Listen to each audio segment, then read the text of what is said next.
Okey. Assalamualaikum. Selamat malam. Sekarang dah 8.45 malam. Dah selesai dinner. Dan dari tadi dah sejuk dah. CBB kita. Chicken bone broth. Mari saya tunjuk sikit.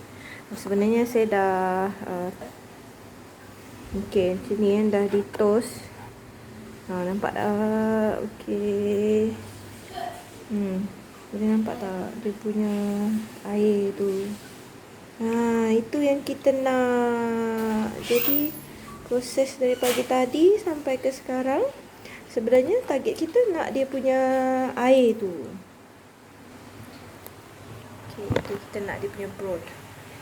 Okey, bagi orang yang suka kaki ayam, boleh makan kaki ayam. Sebenarnya diorang ada juga yang macam boleh buat sup lah untuk diminum, sup untuk dimakan, ataupun nak buat contoh nak buat sup, boleh sangat lah.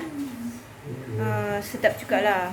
Kalau macam saya dah makan ni, saya tak simpan, tapi saya pernah simpan kaki ayam ni. Lepas tu saya masak, buat masak kicap. Sedap lah bagi penggemar kaki ayam, mungkin boleh simpan lah. Memang kaki ayam kan bagus sebab ada collagen, boleh membantu awet muda lah. Saya rasa which is another advantage.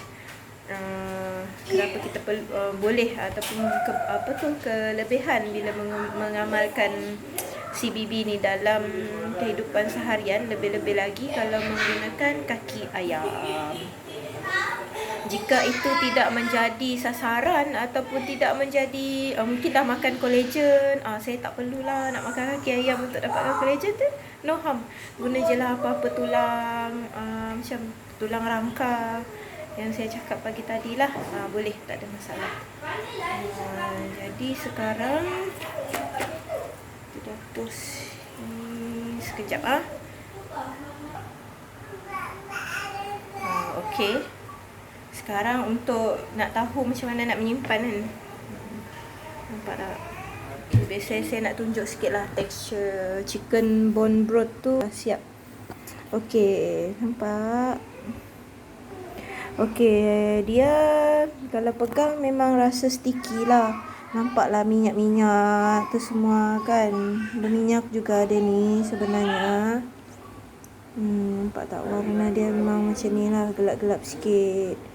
Sebab yalah kaki ayam tu dah hancur kan. Okey. Saya tunjuk yang kalau saya guna untuk simpan. Okey, sebenarnya benda ni kita frozenkan.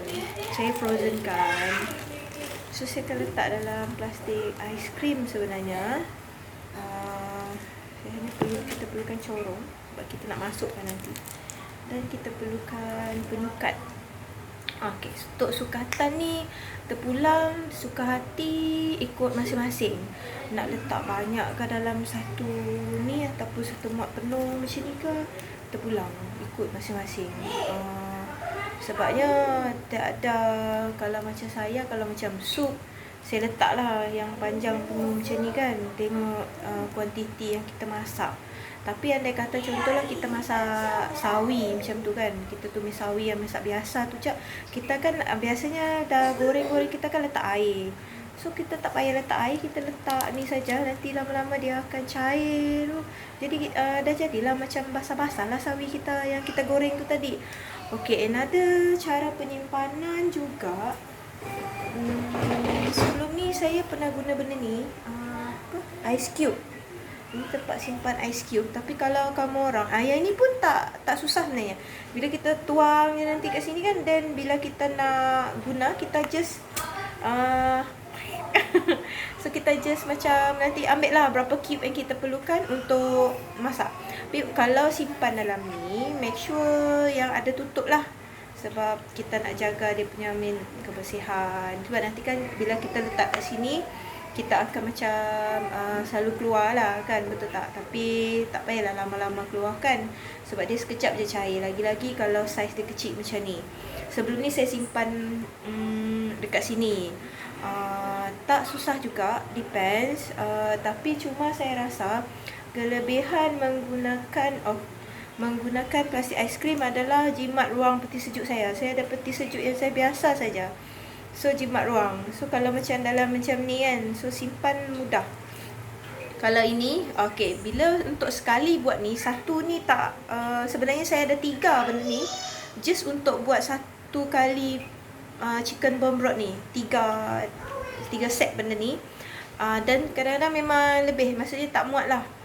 Jadi kalau susun lah peti sejuk tu, saya rasa macam agak ambil ruang lah. Tapi tengoklah, kalau bagi orang yang tak ada masalah ruang, dan memang apa tu, suka dia kecil-kecil, so this one just nice. Dan ini sebenarnya tak renyah, tak susah lah. Kalau macam ni kan, dia cair, kita just tuang atas ni, dah frozen kan, siap. Tapi kalau guna yang ais krim ni, dia macam mungkin certain orang macam ada leceh sikit lah. Tapi sebelum ni saya pernah juga simpan benda ni dalam bekas-bekas kecil. Bekas-bekas kecil itu agak makan ruang. Tapi untuk macam apa,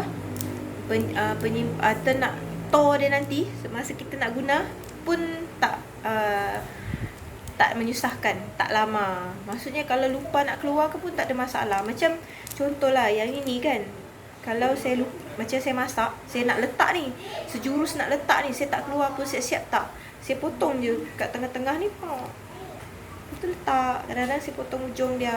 So dekat kalau ada tengok dekat Facebook sebelum ni, saya ada post beberapa gambar masakan yang saya dah letak aiskrim.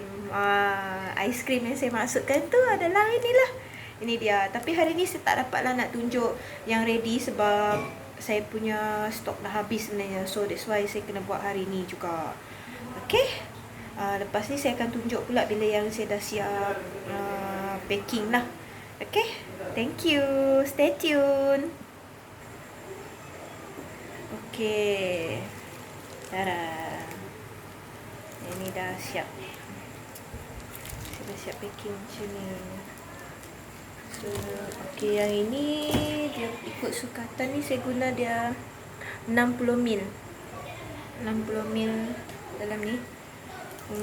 Sebenarnya kalau ikut saiz ni, saya pun kadang-kadang saya letak penuh. Sebab kalau penuh, cepatlah saya siap packing benda ni kan.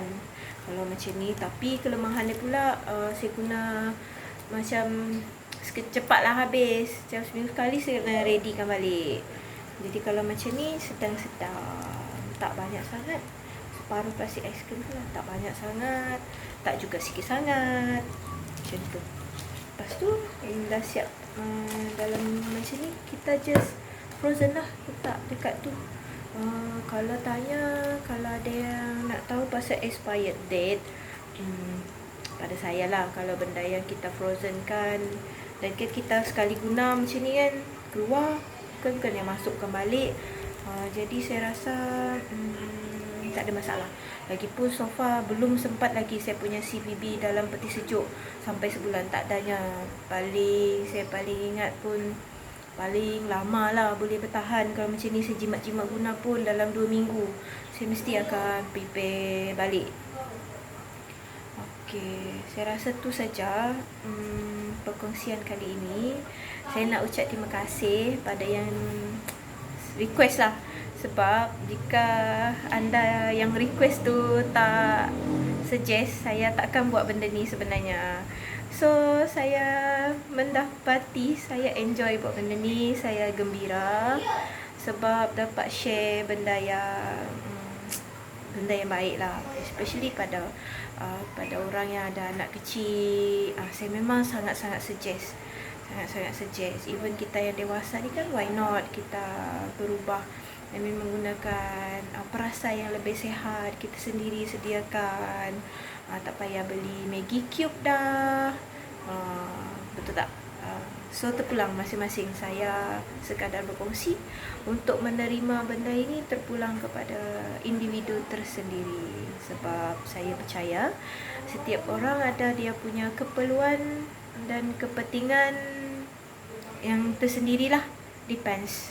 So tak ada yang betul, tak ada yang salah. Semua pun ada pilihan untuk hidup masing-masing. Okey, saya nak teruskan packing semua ni. Sebab saya pun ada family ni, nak tengok budak-budak pula. So kalau ada soalan, bolehlah tanya, insya-Allah saya jawab. Sebab bila saya buat benda ni, saya sebenarnya quite surprisingly ramai juga yang rupanya tak tahu benda ni. So why not lah kan, benda baik kita kongsikan. Kalau kalian rasa video ni berguna, bermanfaat, saya tak kisah kalau anda share, like dan komen. Thank you so much for watching. Sampai ke part 3. Okay, enjoy and have a awesome day, blessed day, especially during this MCO. Pesanan penaja sikit lah. Okay, stay at home, stay safe. Saya tak stay at home because saya petugas kesihatan, saya bekerja. Tapi untuk anda yang boleh duduk di rumah, sila duduk di rumah, manfaatkan hari-hari anda dengan benda-benda baik. Okay, insya-Allah have a better day than yesterday at least. Okay, take care, good night. Assalamualaikum. Bye.